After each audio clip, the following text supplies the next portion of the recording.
It didn't matter anymore, of course, because she was gone. What would I do now?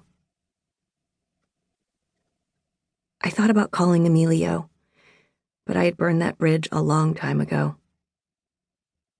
Tears slid down my cheeks. Tiny crystals sang a sorrowful melody against my skin before trickling down into a glittering pile on my lap. I gathered them in my hands. Such was the beauty of sadness. It transformed the hollowness of the heart into something as precious as the loss it suffered. An unfamiliar number flashed across my phone's screen. It came from a San Francisco area code. My past called to me. "Hello?" I asked. "Natalie? Natalie Tan?" I didn't recognize the voice. My skin prickled. "Yes, it is." "This is Celia Deng. You gave me your number before you left in case of emergency. I'm sorry to call under such circumstances, but it's about Miranda." "Mama." I knew why she was calling. A heavy weight sank to the bottom of my belly. Celia continued. "I don't know how else to put it, but she passed away this morning. I'm so sorry. It was sudden." Mama was the only family I had left in this world, and we hadn't spoken in years. As her daughter, I was expected to obey.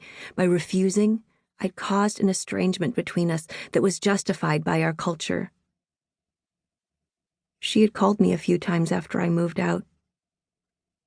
The conversation played like a broken record, a rehash of our arguments in the apartment, of two people talking over each other, not listening to what the other one was saying. After I left the country, the calls stopped.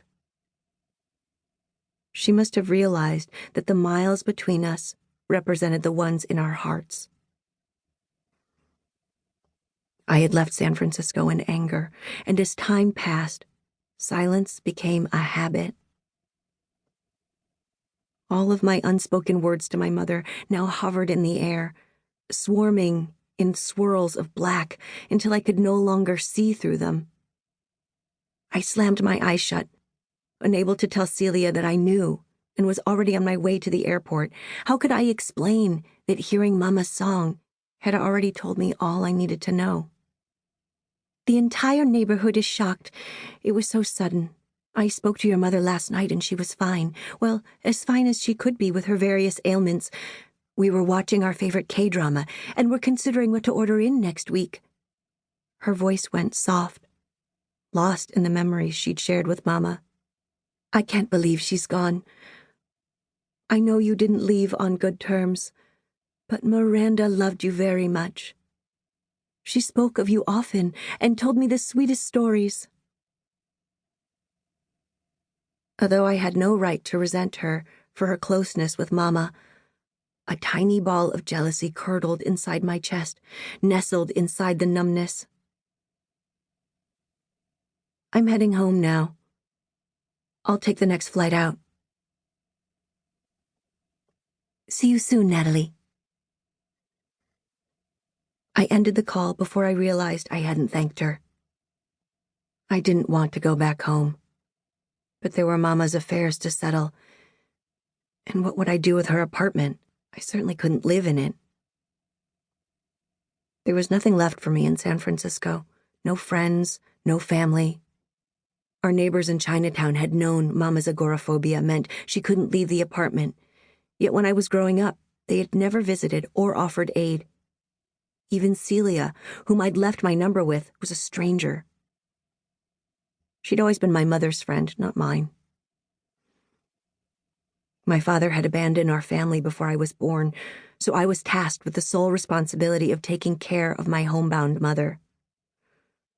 While our neighbors' indifference had taught me the valuable lesson of self-reliance, their inaction contributed to the heavy burden of responsibility I'd carried as a child. They were content.